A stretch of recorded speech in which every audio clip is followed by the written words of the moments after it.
On these small blowers, you need to regularly make sure this cable is not loose like this. That's because we have a friction disc with rubber inside and we need to adjust it for the friction.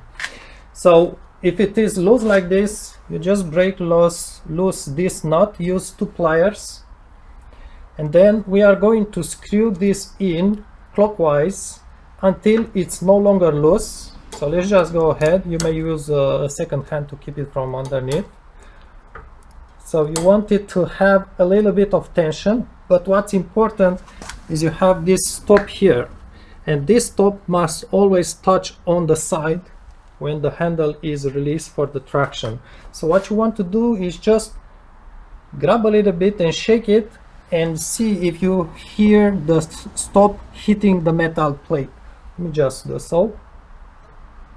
So it's too tight now. You don't see that, you don't hear that tock. So let's just release it counterclockwise, maybe half a turn. Let's just shake it again, and now you hear the metal, the black piece knocking on the metal here. So you need to hear that small knock, and this one, maybe it's a little bit too loose. Let's just turn a little bit more. Let's just turn a little bit more.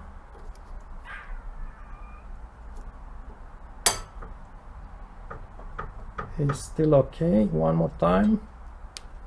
I'm doing this one hand, that's why it's a little bit difficult.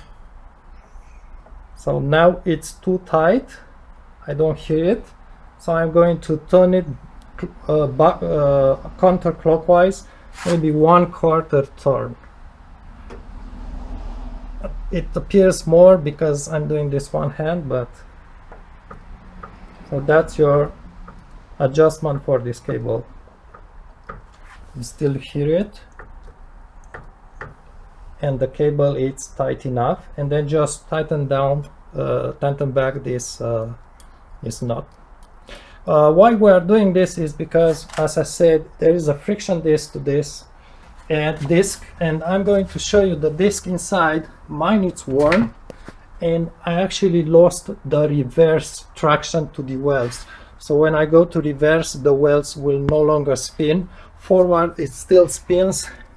This is your disc right here, and when this thing is new, it's this thick. It's really much more thick than now. This is the rubber material to it, and you notice it's very thin remaining. This is rubber material on metal plate, and the rubber material is almost completely worn, and it's quite a big job to replace it.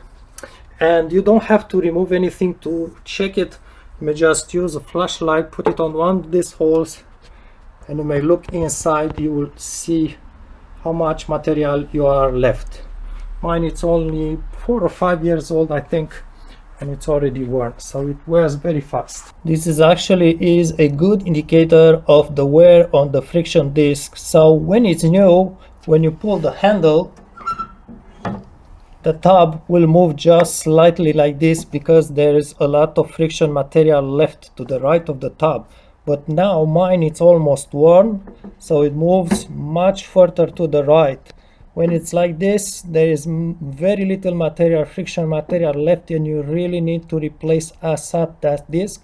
Otherwise, it's gonna left you in the middle of the storm without traction. Basically, the friction material, it's what you see here on the right, this gap here.